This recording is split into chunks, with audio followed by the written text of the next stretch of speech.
Bueno, al cual estoy viendo ahí, que es uno de los instigadores principales de este foro, y Sócrates, a todos ustedes por la organización de este evento. En verdad, vamos a ver si los tiempos dan hoy, como señalaste el formato, Sócrates, vamos a ver si los tiempos dan, porque disculparán ustedes, pero he andado realmente muy demandado en estos días a partir de la presentación de la iniciativa, así que vamos a avanzar con la temática, a ver si se puede cumplir el formato que tú propones, ojalá. Si no, lo que quiero decirles es que esta es una primera charla. Va a haber varias, lo platiqué directamente con Luis, y inmediatamente al terminar les voy a comunicar una más que ya está concertada, pero en este mismo formato con ustedes se podría ir profundizando la reflexión de estos temas. Lo que vamos a hacer hoy es dar una primera aproximación a la temática, y por eso opté yo porque le pusiéramos como título la magnitud del desafío pensionario mexicano. En efecto, el asunto cubre no solo a los trabajadores del apartado A, que es el objeto principal de la iniciativa que presentó el presidente el miércoles 22, sino que también, como mencionaba Sócrates, hay que tomar en cuenta a todos los trabajadores del apartado B, hay que tomar en cuenta todos los sistemas estatales de pensiones. Preocupados estuvimos la semana pasada con el desafortunado desenlace en Ixteleón, antes en Isemín, el Estado de México, el Estado de Nuevo León, finalmente las universidades públicas y los municipios. El universo, como ustedes ven, es muy grande, y lo primero que necesitamos hacer es ir caminando con calma, con orden, poniendo bien las fichas del tablero, que es lo que digo, a lo mejor no cabe todo en una sesión, pero puede caber en varias, cosa que es muy oportuno, porque para pensar estos temas tenemos y requerimos tiempo. No hay que precipitarse, no hay que correr, hay que examinar con cuidado lo que está puesto sobre la mesa. Así que lo que vamos a empezar hoy es una reflexión para llegar al fondo de la iniciativa que presentó el presidente el día 22.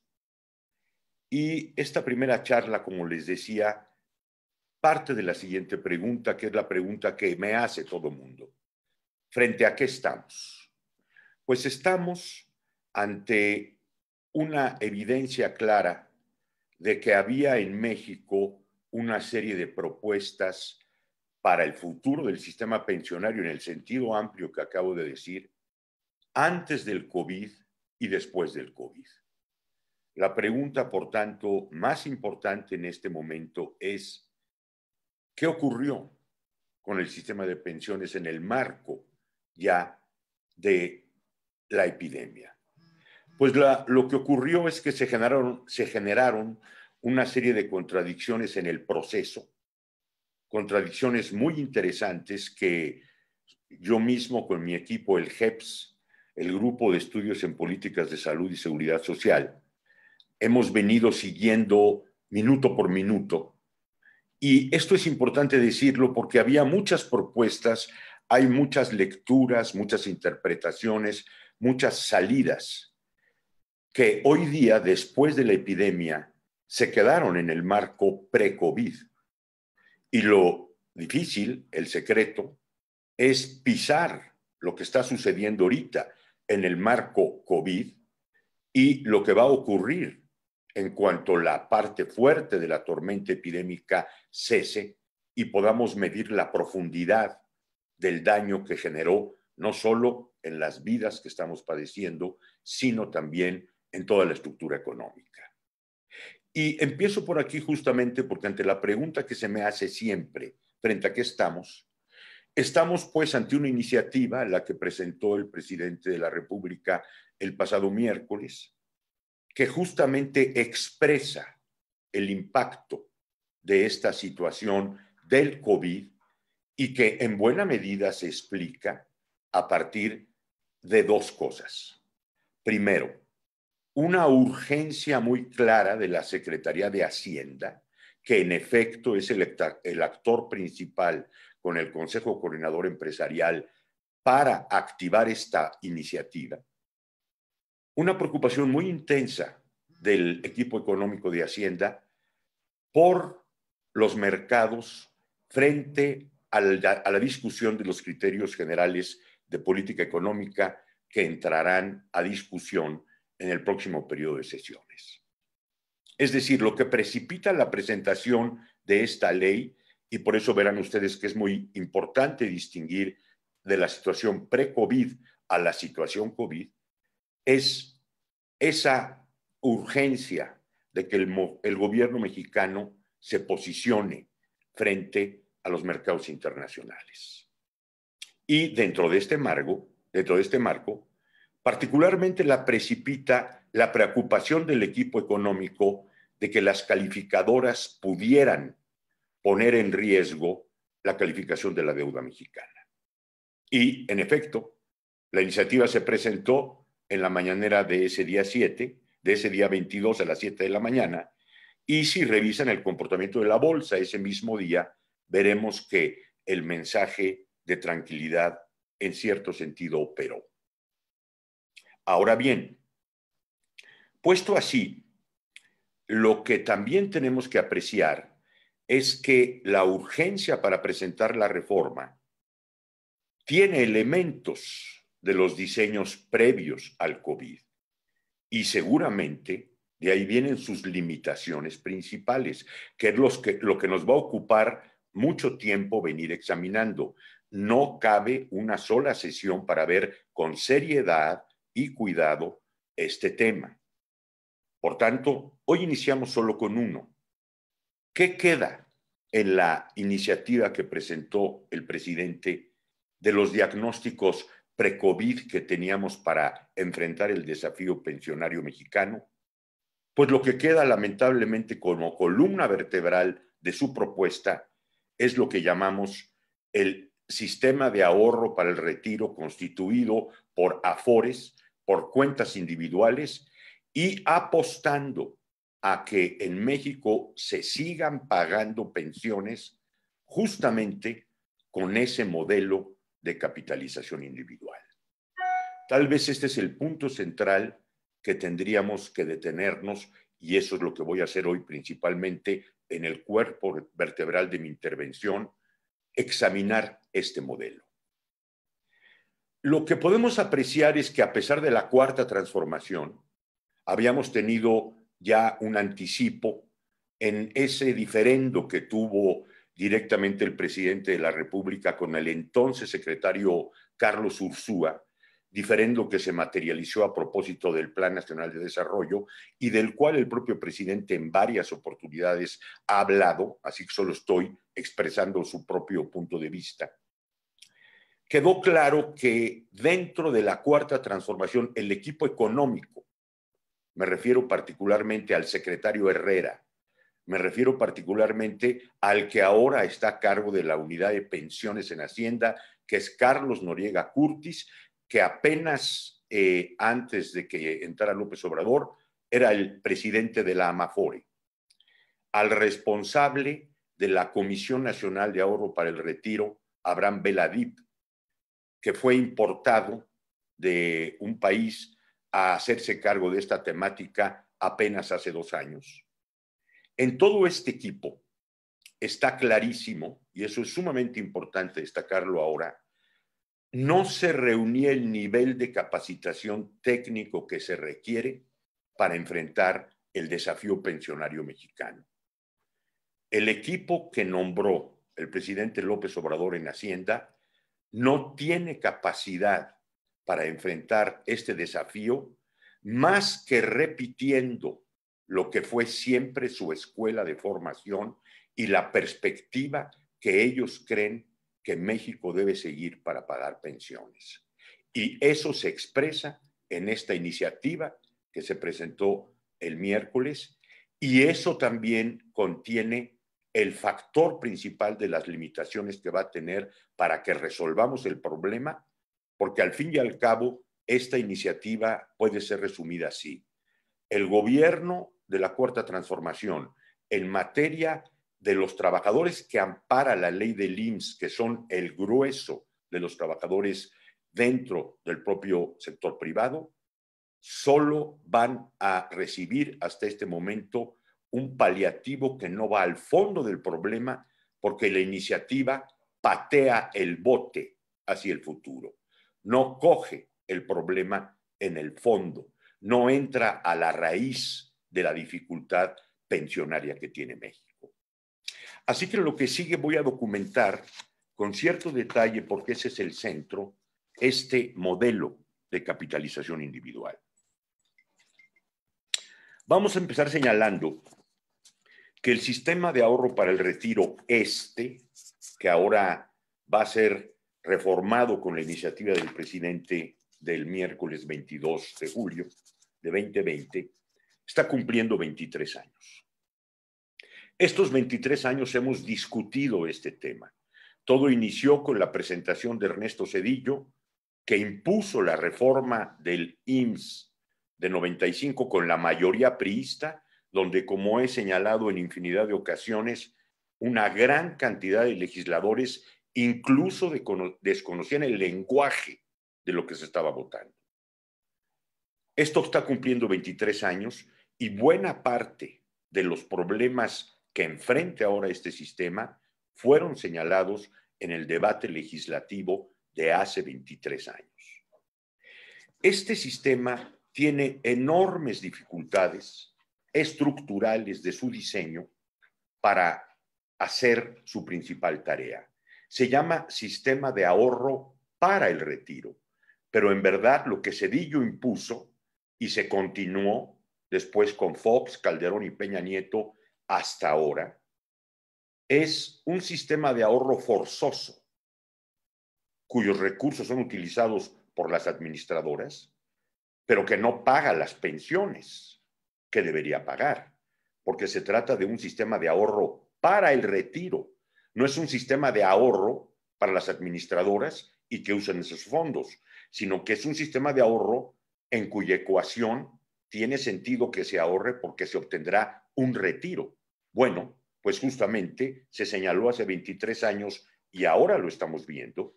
Después de 23 años se ahorra y se ahorra mucho, pero ese ahorro no se expresa más que en una pensión que apenas alcanza el 30% del último salario devengado.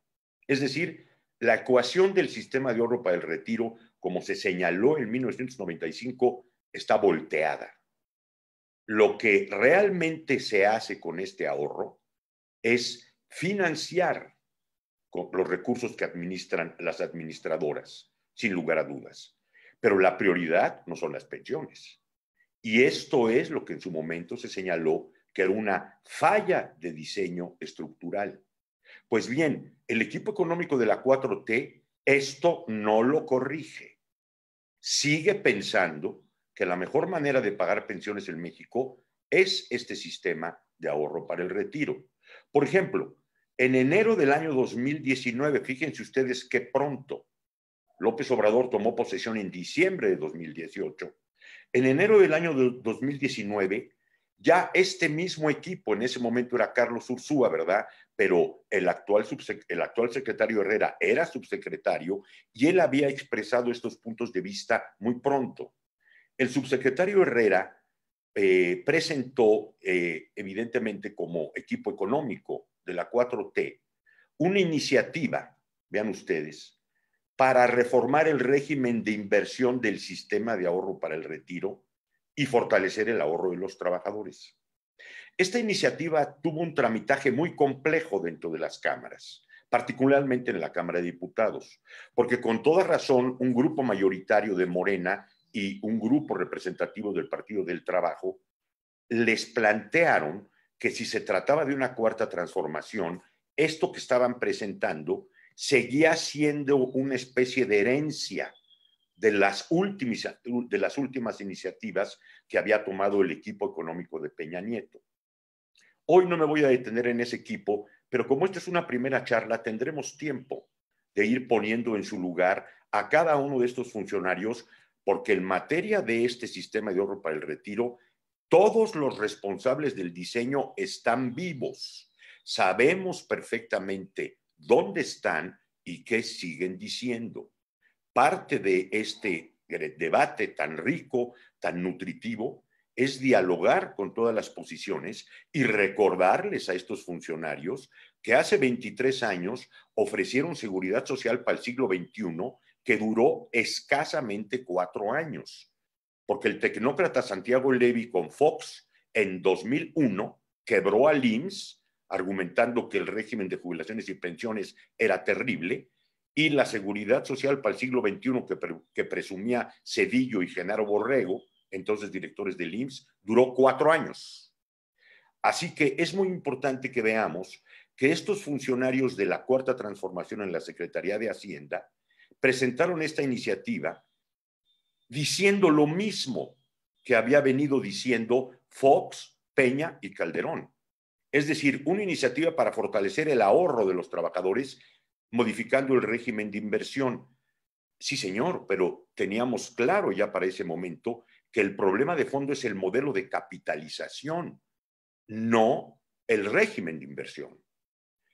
Como les digo, el tramitaje fue muy complejo y debemos tristemente a la diputada Dolores Padierna de Morena que esto haya caminado, porque la oposición dentro del propio partido Morena, lo cual es lógico, era muy grande. Esta iniciativa no está aprobada, quedó con una serie de modificaciones, después se discutía en el Senado de la República, en la Cámara de Diputados, pero ahora, en la iniciativa que escuchamos el miércoles, se dijo que esta iniciativa va a ser revivida dentro del marco del cuerpo de lo que se presentó como reforma a el apartado A. Ahora bien, vamos a preguntarnos un poco sobre cómo opera este sistema de capitalización individual, les digo ustedes, para poder acercarnos a lo que quedó presente en la iniciativa que presentó el presidente de la República el día 22. Miren ustedes, los jubilados y los pensionados pasan a retiro vía las aportaciones de los trabajadores, los patrones y el gobierno al SAR, a este sistema de ahorro para el retiro, y con lo cual conforman cuentas individuales de los trabajadores. Con ellas, las AFORES gestionan el ahorro forzoso y el ahorro voluntario. El SAR administra hoy día más de 60 millones de cuentas y el saldo promedio de estas cuentas andará por ahí de más de los 70,000 pesos. Entonces, estas cuentas individuales, que son las que impuso Cedillo con su reforma al IMSS en 1995, son una herramienta del sistema de pensiones. Pero ocurre que antes de que existiera esta situación, el gobierno de Carlos Salinas de Gortari en 1992 inauguró el SAR 92. Este era un sistema mixto con el que este presidente Carlos Salinas creó la primera caja de capitalización individual complementaria a los regímenes de reparto solidario del IMSS y del ISSSTE, y dispuso por primera vez en México que nacieran esas cuentas individuales, pero como ahorro complementario. Es decir, no se tocó el régimen de reparto solidario del IMSS y el ISSSTE en el SAR 92. Sencillamente, con una aportación patronal del 2%, a cada trabajador se le individualizó una cuenta que, evidentemente, esta cuenta se enriquecía con este 2% de aportación patronal. Es decir, lo que Salinas de Gortari fue particularmente el secretario de Hacienda, Pedro Aspe, lo que Salinas de Gortari agregó en 1992 fue un seguro de retiro adicional a los regímenes obligatorios IMSS-ISSSTE, basado en cuentas de capitalización individual y que fue financiado con una cuota a cargo del patrón equivalente al 2% del salario base de cotización, con un límite superior de 25 veces el salario mínimo. Ese es el SAR 92. Vean ustedes, también de ahí nació este problema para todos nosotros ahora muy relevante.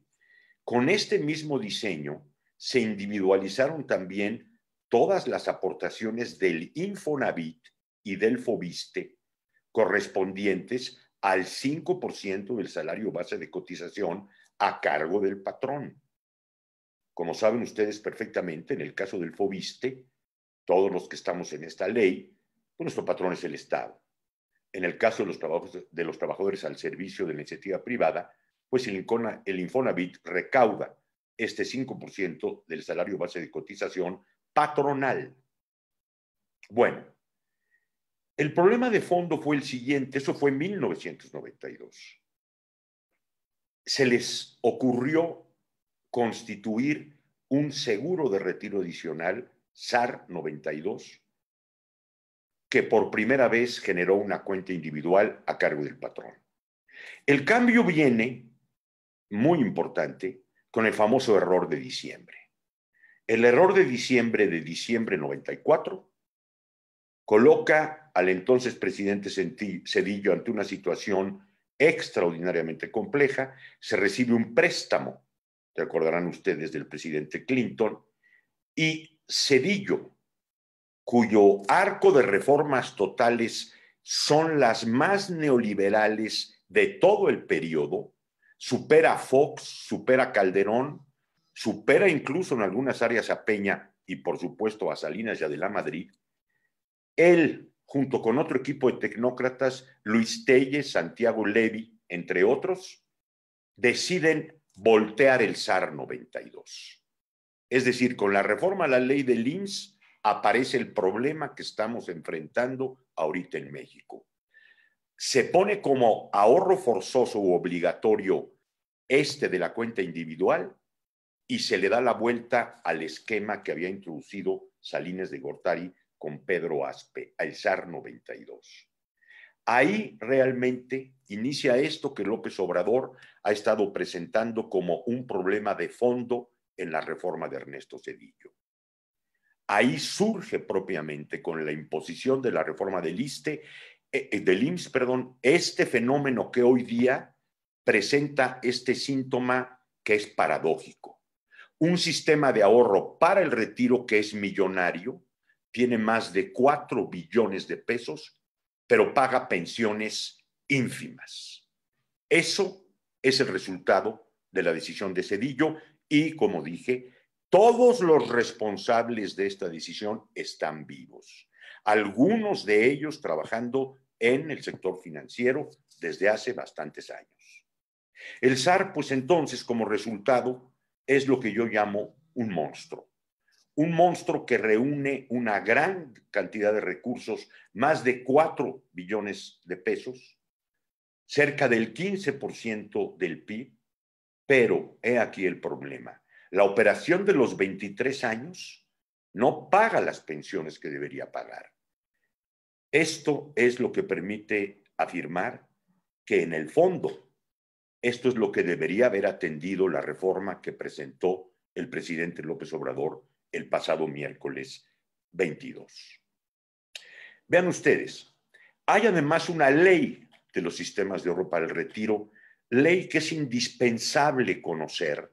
La legislación es sumamente detallada y en esa legislación se establece claramente que lo que los trabajadores ponen en la cuenta individual va a ser administrado por estas AFORES, administradoras de los fondos de retiro, pero la ley SAR dice claramente que las AFORES deben atender exclusivamente el interés de los trabajadores y que deben asegurar que todas las operaciones que se realicen con este objetivo son las principales.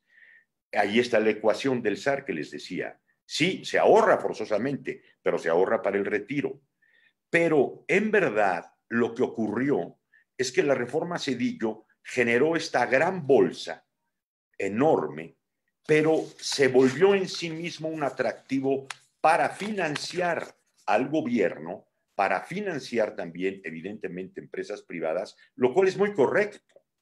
pero la prioridad, que era pagar con ese financiamiento mejores pensiones, se fue relegando respecto a estos objetivos que establece justamente la ley SAR.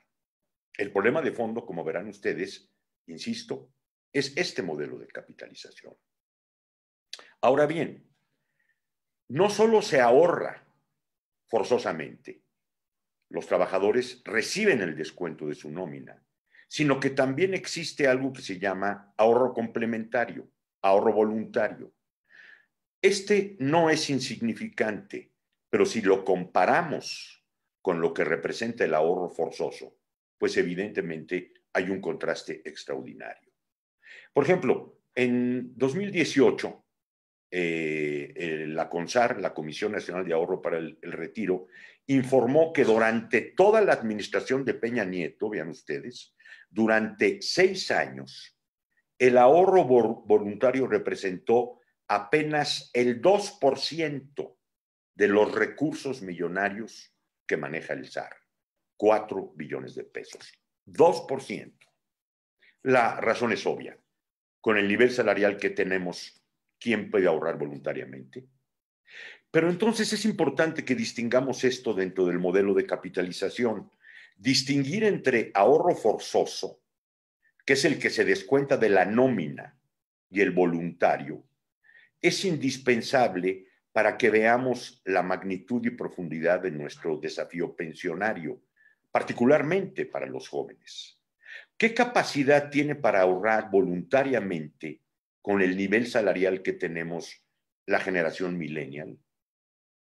Esta pregunta es igualmente importante para los trabajadores de mayor edad.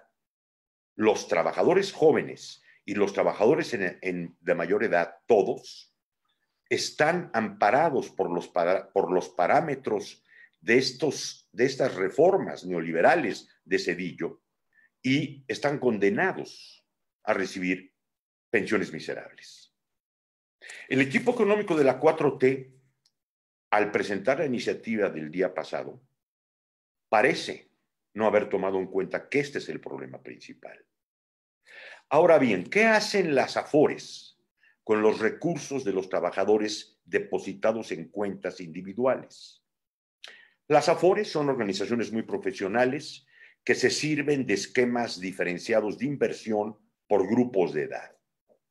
Esos fondos se colocan en horizontes de tiempo y de riesgo distintos. Más tiempo y más riesgo para los jóvenes. Menos tiempo y riesgo para los que pasarán más próximamente al retiro. Pero lo importante es que en el modelo de capitalización individual, las AFORES son las responsables directas de esas inversiones, del tiempo en el que se van a invertir los ahorros y de los criterios del riesgo que se toma. Es decir, vean ustedes, en el sistema de ahorro para el retiro de Zedillo, continuado por Fox, por Calderón y por Peña, no hay garantía para ofrecer rendimientos seguros. Las AFORES administran los fondos, pero esos fondos están en un mercado complejo, y de eso debe derivar una rentabilidad. Con diferentes tiempos, todo ese ahorro forzoso de los trabajadores, como el pequeño voluntario, confluyen en fondos y por tanto confluyen en el mismo riesgo sin que tengan asegurada una garantía de rendimiento seguro. Ese es el fondo del problema de la rentabilidad del sistema de ahorro para el retiro. Así como procede el SAR, que impuso Zedillo, es constitutivo esto en términos de su lógica de operación. Por eso se llama sistema de capitalización individual. El trabajador corre con todos los riesgos. La pensión final va a depender de la suma de lo que se juntó en esta cuenta individual, lo que él ahorró, cotizó, le descontaron, las administradoras usaron, pero más los rendimientos dará el nivel de la pensión que tenga.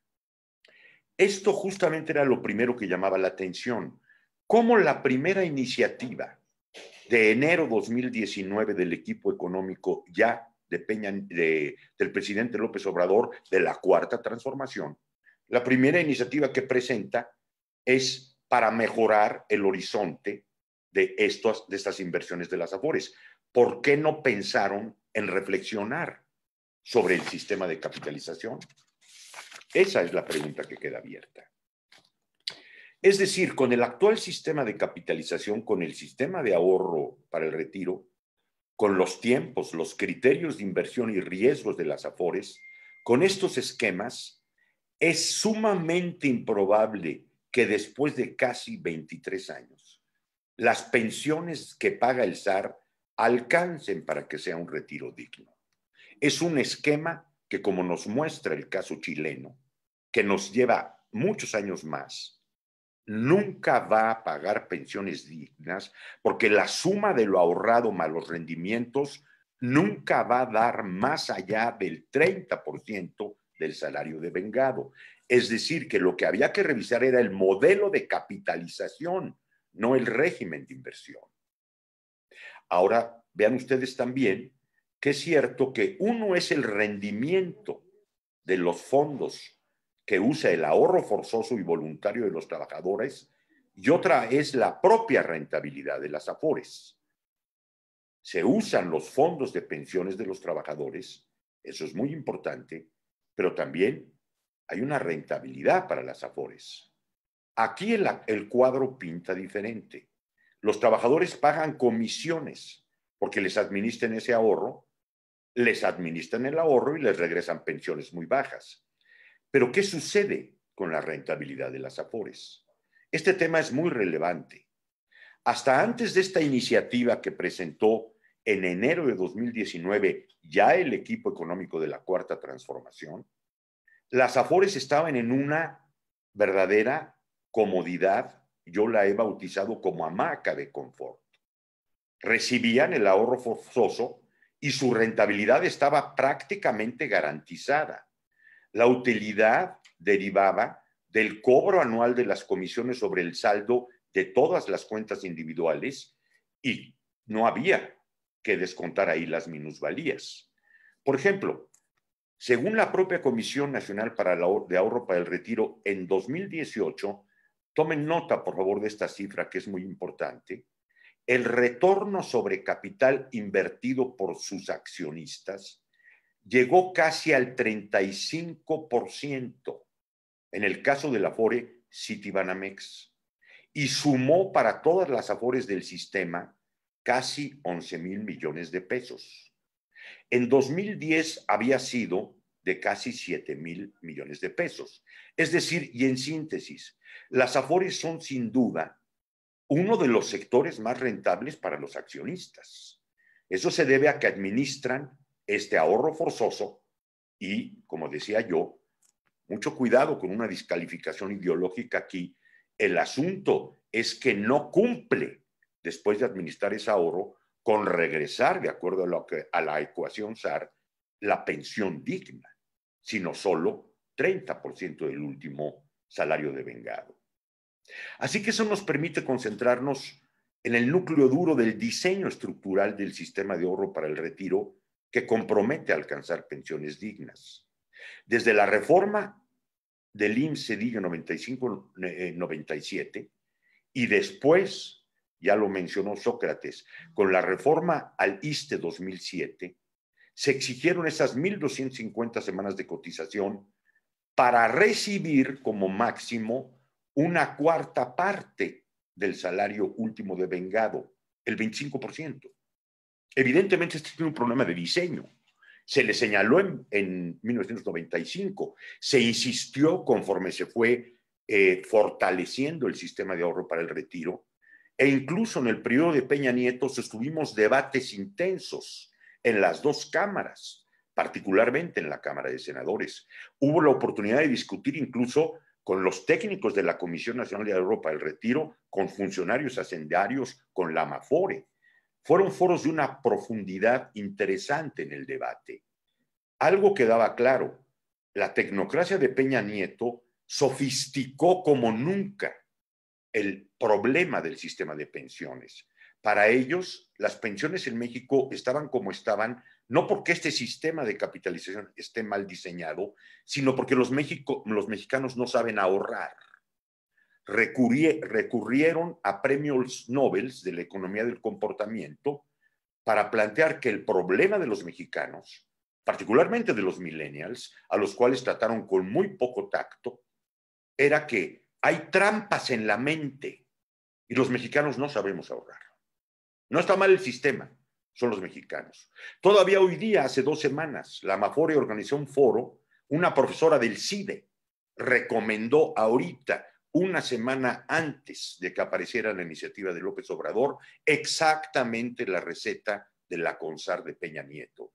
Carlos Ramírez Fuentes era el titular entonces, que ahora labora en la consultora Integralia de Ugalde. Los mexicanos no saben ahorrar. El sistema está muy bien. ¿Qué hay que hacer? Educación financiera. Educación financiera desde el primer nivel, libros de texto gratuitos y abrir una cuenta lo más pronto que se puede al niño, al bebé, al niño, a todos. Educación financiera. En el fondo, el problema que pone el sistema de ahorro para el retiro es una carrera contra el tiempo. Alcanzar esas 1,250 semanas de cotización, donde evidentemente una gran mayoría de los trabajadores no alcanzaría más que negativa de pensión. Y todo esto, como ustedes saben, se acompaña también de una población de mayor edad que crece, mientras las nuevas generaciones se enfrentan ya un casi generalizado mercado de trabajo informal y en el marco de una reforma laboral que no ha sido corregida. La reforma laboral de Peña Nieto de noviembre de 2012, recordarán ustedes, que es sumamente lesiva en materia de la seguridad social. En síntesis, y con esto nos vamos acercando hacia el final de esta breve charla, el resultado de 23 años de operación del sistema de ahorro para el retiro es muy claro. La capacidad de cotización es insuficiente para alimentar un sistema de pensiones que está mal diseñado. Bajos salarios, niveles de cotización, bajos salarios de cotización, niveles de rendimiento de los fondos reducidos y nunca seguros, más altas comisiones de las AFORES, derivan justamente en que no se cumpla la ecuación fundamental del sistema de ahorro para el retiro, que es ahorrar para pagar pensiones dignas. El SAR de Cedillo es un sistema para ahorrar forzoso que no paga pensiones. Esto es lo que hay que modificar. Y sin embargo, los mercados financieros usan esos cuantiosos recursos de los trabajadores, lo cual, insisto, es correcto. Usan esos billones de pesos, pero fíjense ustedes, solo de rebote, los dueños de los fondos reciben el beneficio. Se ha generado un fenómeno nuevo. Todo el funcionariado que ha defendido el SAR, muchos de los que ahora dijeron, por ejemplo, la reforma que presentó el presidente el miércoles pasado va en el sentido correcto, están pasando por alto esta situación.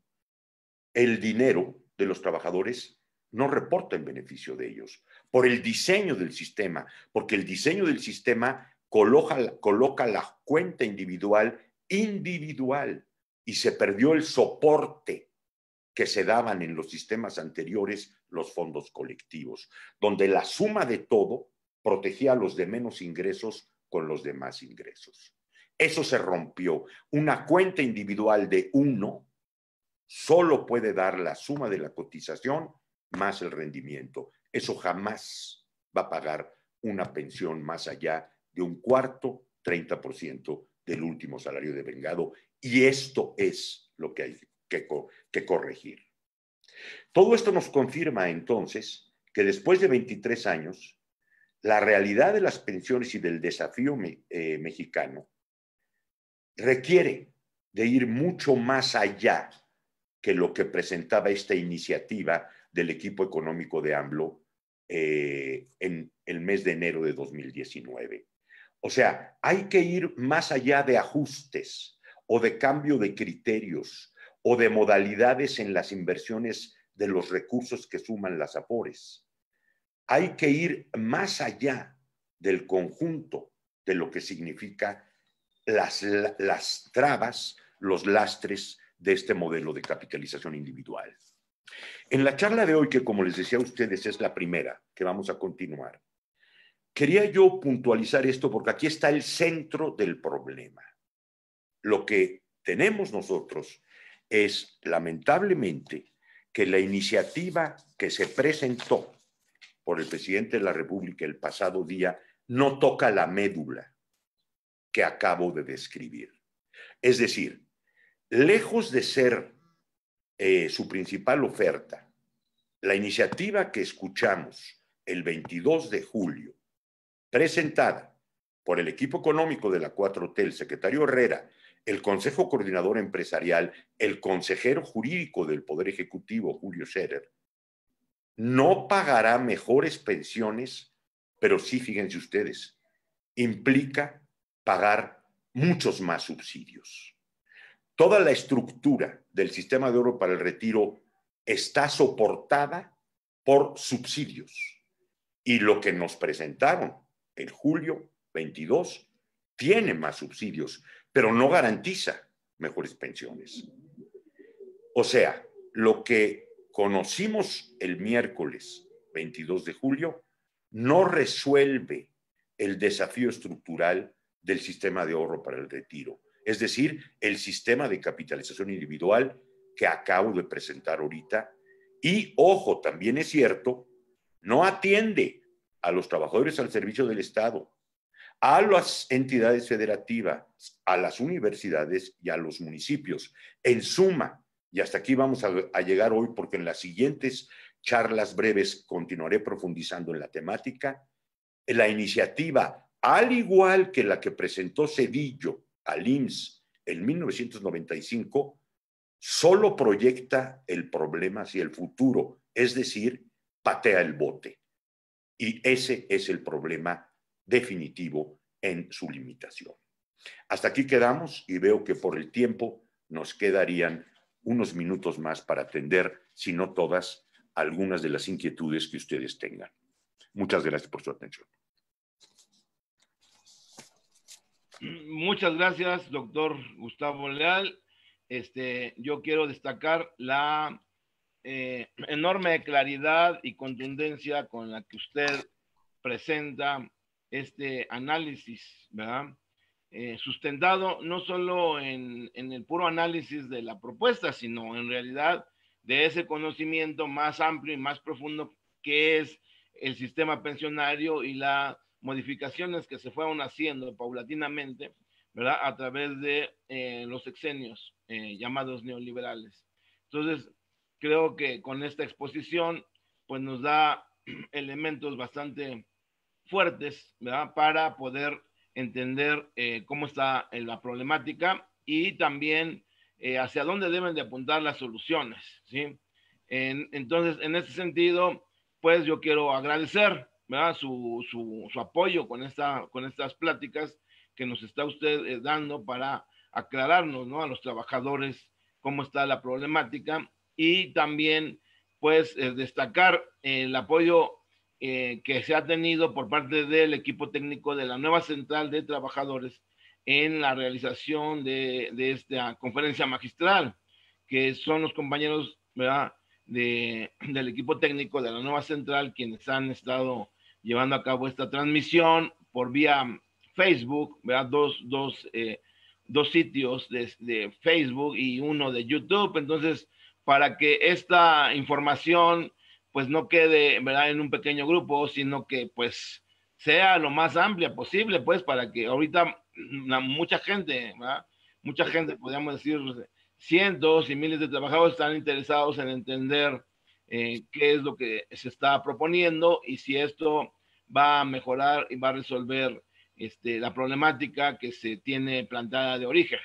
Entonces, esa es una cuestión que hay que destacar. Entonces, vamos a dar oportunidad entonces a algunas participaciones y algunas preguntas.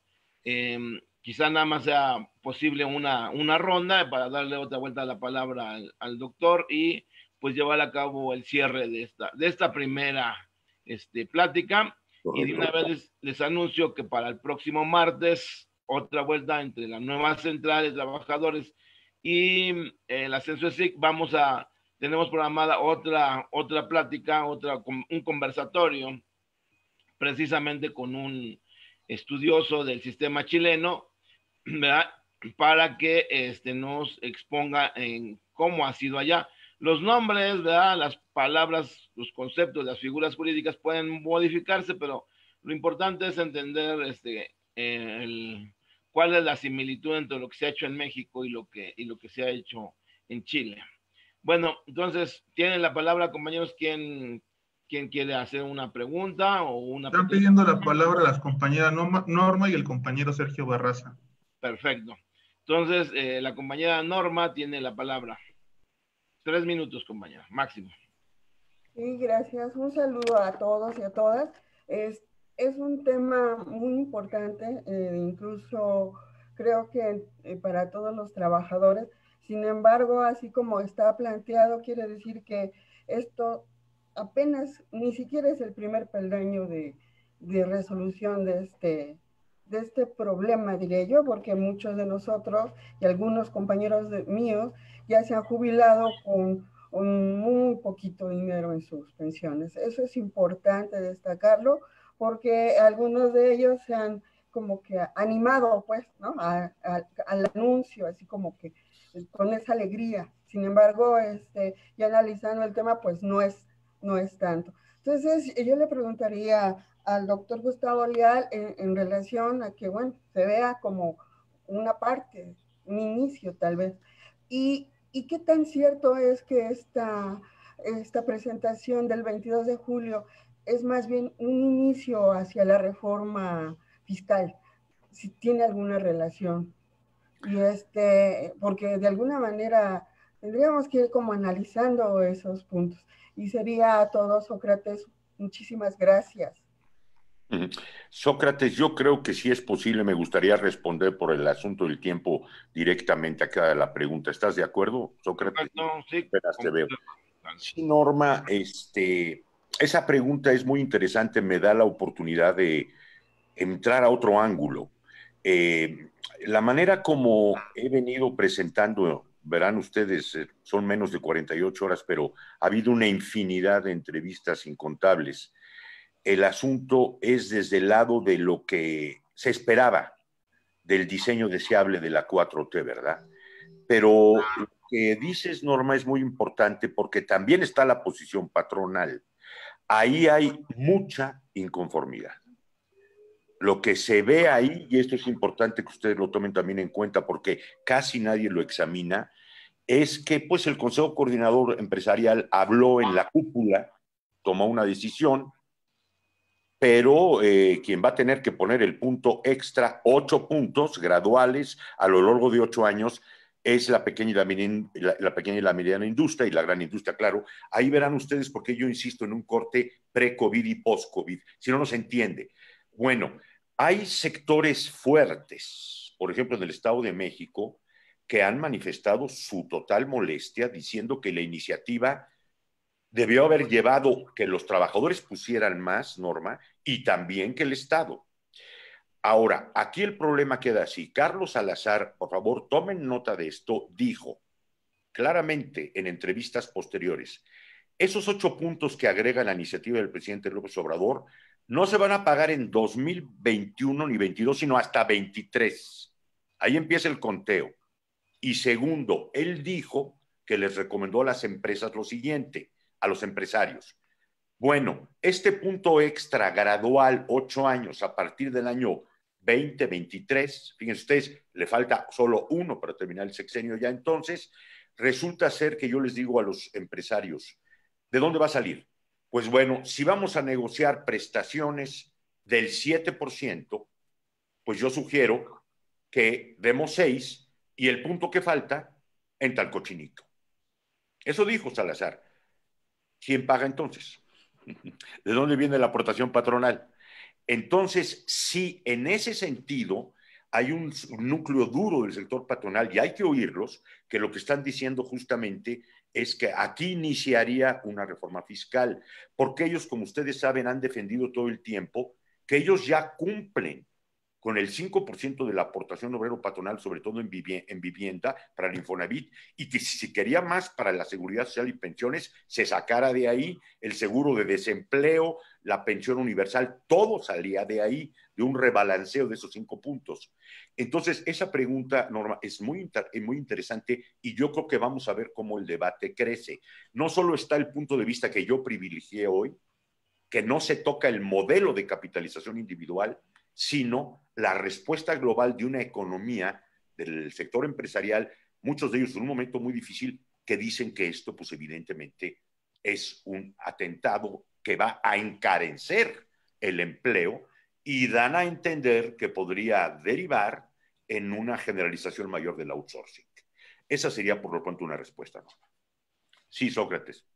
Bien, antes de dar la palabra al compañero Sergio Barraza, queremos destacar la presencia del compañero Humberto Montes de Oca, que se acaba, bueno, ya tiene un buen rato que se incorporó a esta sesión y que pues es uno de los elementos importantes en la organización de estas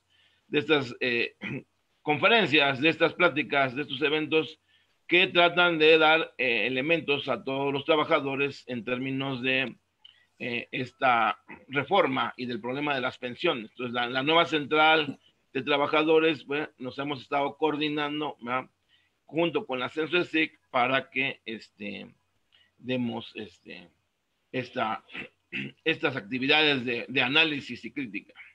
Entonces, no sé si el compañero Montes de Oca quiera dar algún saludo o, bueno. Bueno, sobre todo agradecer la participación del doctor. Somos viejos conocidos. Saludos, Humberto, un abrazo. Igualmente, muchas gracias. Nada más, y que continúen las preguntas como estaba en el orden. Muchas gracias. Bien, muchas gracias, Humberto. Entonces tiene la palabra el compañero Sergio Barraza. Buenas tardes, un saludo a todas y todos, particularmente a Gustavo. Saludos de Hermosillo. Agradezco pues a la CENSUESIC y a la nueva central de trabajadores la posibilidad de estar en este evento, y tengo 2 preguntas para Gustavo.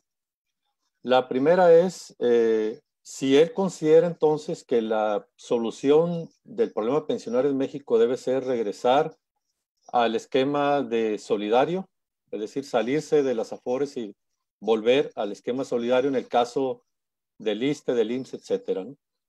Y la segunda pregunta es, en uno de sus escritos que leí después de esta noticia, él da a entender como que ya durante este periodo de la 4T se perdió la posibilidad de hacer un cambio de fondo en este tema, o atender de fondo pues este tema de las pensiones.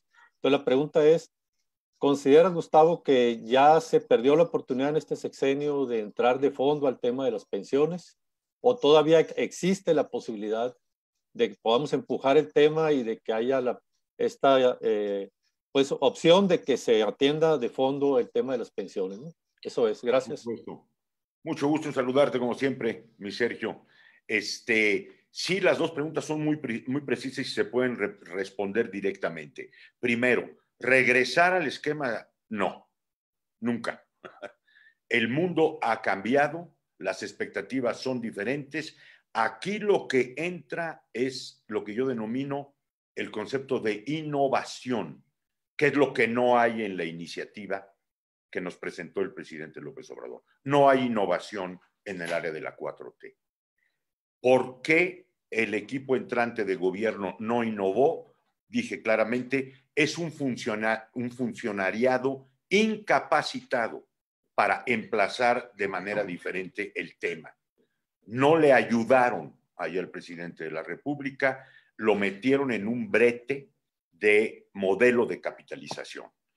Ahora, si no hay regreso al modelo anterior, ¿qué sí hay? Lo que hay justamente es la capacidad que modestamente mi equipo, el GEPS, el Grupo de Estudios en Políticas Pública de Salud y Seguridad Social ha desarrollado durante los 3 últimos 4 años un modelo viable, no sustentable, porque aquí oímos mucho, no, la sustentabilidad está en función de la viabilidad, un nuevo modelo que equilibra de manera diferente el salario base de cotización. Quisiera detenerme aquí solo muy brevemente sobre este punto. El sistema de ahorro para el retiro y el concepto de cuenta individual confundió a la población. Al poner la expectativa pensionaria sobre el ahorro cotizado en la cuenta más el rendimiento, generó siempre una falsa expectativa. Se perdió lo que estaba claro antes. ¿Qué es eso? El nivel de la pensión depende del salario base de cotización. Nadie puede ir encima de eso. La tecnocracia llenó de oropel todo esto, sus escritores, los analistas, todos estos que dicen que la reforma del presidente López Obrador va en el sentido directo, se van a tener que comer sus palabras en muy poco plazo. Ocultaron que en el fondo ningún sistema de pensiones escapa a la política económica que genera empleo. O sea, el sistema de pensiones solo expresa el mercado de trabajo y paga según ese salario base de cotización. Eso es lo que mi grupo ha trabajado y sobre eso tiene una propuesta viable. Déjense de engañifas. Vamos al corazón del problema. ¿Cómo se fortalece el salario base de cotización para que se eleve efectivamente la pensión? En ese sentido, lo que ha hecho el licenciado López Obrador, en efecto, la política de incremento después, eso sí, de más de 36 años, porque el último incremento del salario es en 76 con López Portillo, con Echeverría todavía, ¿no? La pérdida de casi hasta el 80% del salario en el entero periodo neoliberal, se está metiendo esta política de recuperación. Claro que sí, pero aquí viene el problema. Esto apenas nos llevaría a poner orden en el asunto. Entonces, volver no, innovar con un nuevo esquema. Mi grupo tiene una propuesta viable. Tiene un costo. El gobierno tiene que contraer una deuda social. No hubo un FOBAPROA, pero por primera vez tendría que decir, para resolver el problema como Estado, asumo yo esto, para darle libertad a los organismos, a las instituciones de la seguridad, ISSSTE León, ISEMIN, ISSSTE León, darles la posibilidad de recuperen aire. Esa es la primera respuesta. Segundo, se perdió la oportunidad en la cuarta transformación. Yo diría que para el apartado A, para los trabajadores al servicio de la iniciativa privada, sí. Esta reforma que tanto celebra el secretario Herrera, vamos a ver cuánto le dura. A lo mejor llega a la siguiente administración. Esta reforma no es un modelo deseable para México en este momento. Y yo diría algo muy importante, no tenemos todavía la iniciativa, por eso, don Luis Bueno, insistí en que fuera una serie de charlas, porque estamos hablando ahorita sobre lo que se dijo en la conferencia y una serie de afirmaciones, pero necesitamos la iniciativa. Si no, no sabemos cómo el detalle siempre esconde al diablo. No ha llegado la iniciativa a ninguna de las cámaras. En ese marco, creo yo que puede ser una reforma que incluso al tener más subsidios, no solo no resuelva, sino que sea más cara. Más dinero público para un sistema de capitalización, Sergio, que no opera, que no funciona. Eso, evidentemente, lo seguiremos documentando con toda la educación y entendiendo que el gobierno hasta ahora ha sido también dispuesto a escuchar abiertamente el diferendo. Ahora, por lo que toca a lo que anunció el propio López Obrador ayer, una previsible reforma al apartado B, pues vamos a ver. Porque en ese caso, a lo mejor se podría innovar como lo que yo he puesto sobre la mesa. Es decir, se podría, para un universo más chiquito, los trabajadores al servicio del Estado debemos ser cerca de 2 millones, multiplicadas las familias 12, es un universo casi cerrado, estable, con buenos niveles salariales comparativamente y dentro del esquema pensionario con el ahorro solidario, como saben todos ustedes, comparativo con ciertos niveles del apartado A, los niveles más bajos salariales, pues evidentemente es un sector mucho más estable. Allá a lo mejor podríamos innovar y atrevernos a lo que hasta ahora el secretario Herrera, Carlos Noriega Curtis y evidentemente Abraham Veladip, que son los que impulsaron esto, no se atrevieron en el caso del apartado A.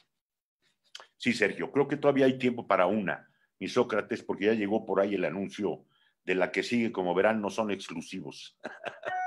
A tus órdenes. Sí. Sí. Solamente quisiéramos mencionar, compañeros y compañeras, que en este momento en las transmisiones en vivo de Radio ESME y de la nueva Central de Trabajadores en Facebook, tenemos un aproximado de 80 compañeros observándonos en cada una de las páginas y de igual forma 170, 180 compañeros observando a través de Radio ESME. Esta conferencia magistral está siendo observada a través de las plataformas de Facebook de Radio ESME y Nueva Central de Trabajadores y en el YouTube de Radio ESME. Bien, con los datos que está exponiendo el compañero Rada del Sindicato Mexicano de Electricistas, que es parte de ese equipo técnico que nos está apoyando, pues podemos decir de entrada que esta conferencia está siendo un éxito, ¿verdad? Y se va a incrementar puesto que va a permanecer esta charla en los medios. Bueno, el compañero Luis Bueno está solicitando también hacer una pregunta. Entonces, vamos a darle la palabra. Me preguntaban sobre la plática del martes. El martes, la idea es de que sea en la tarde, más o menos a las 5 de la tarde, sería esa plática. Pero el compañero Luis Bueno tiene más detalles al respecto. Entonces, cedemos la palabra al compañero Luis Bueno. No, bueno, yo creo que los detalles de la sesión del martes los estaremos compartiendo a la brevedad. Para no mentirles, es a las 4 o las 5, igual son varios ponentes, no solamente la cuestión de Chile. No, yo pedí la palabra en realidad para una pregunta, aunque también quisiera mencionar que qué bueno que Gustavo ya anuncia esta pretensión de tener varias charlas y entonces hay que agarrarle la palabra para luego concretar estos compromisos y poder profundizar en el asunto. Lo podemos hacer en el espacio pertinente para eso, no aquí. Pero pues por supuesto que habría que pensar en esa posibilidad de darle continuidad con Gustavo a este tipo de pláticas, ¿no? Bueno, mi pregunta, ¿es posible, Gustavo, pensar en que como trabajadores organizados, como sindicatos, tengamos nuestra propia, no sé si llamarle afore, porque, bueno, estoy pensando de manera creativa, como dices, innovativa, en la medida en que no se ven muchas señales del regreso al pasado, pero creo que si uno recupera los elementos sustantivos del pasado, uno puede innovar. Entonces, es posible pensar, por ejemplo, en un instituto, un tipo de afores de tipo social, a lo mejor cooperativa, lo que fuera, la fórmula precisa no la quiero detallar, eso es secundario, pero que pudiera, digamos, incluso tener capacidad de decisión para el destino de los fondos en términos de su capitalización, de las inversiones. O sea, entiendo que hay países donde esto sucede y son los sindicatos u organizaciones sociales que deciden dónde invertir, dónde no invertir, riesgo, no riesgo, industria armamentista, sí, no, contaminante, sí, no. Entonces, porque tampoco podemos decir así, grosso modo, de que es totalmente válido que sucedan estos fenómenos de uso de los fondos más cuantiosos en los países. Son los fondos de capital más cuantiosos si uno analiza las cifras. En fin, hay una posibilidad por ahí, digamos, que pudiera darnos una pista de trabajo, ¿no? Respondo, agradeciendo de paso, Sócrates, Humberto, todos los amigos que están aquí, porque creo que ya es la última que puedo responder, pero habrá muchas más. Vamos a continuar el análisis muy pronto. Yo había tenido oportunidad de platicar con Luis sobre este tema, lo he escuchado muchas veces, es una pregunta que se me hace con mucha frecuencia en muchos foros. Yo estimo que el desafío pensionario mexicano está en fortalecer el salario base de cotización. La administración de los recursos, como muestra sobre todo el modelo canadiense, implica profesionales que se dedican a eso. Sindicatos que administren fondos siempre puede generar el complejo problema que ocurrió en Brasil, ¿no?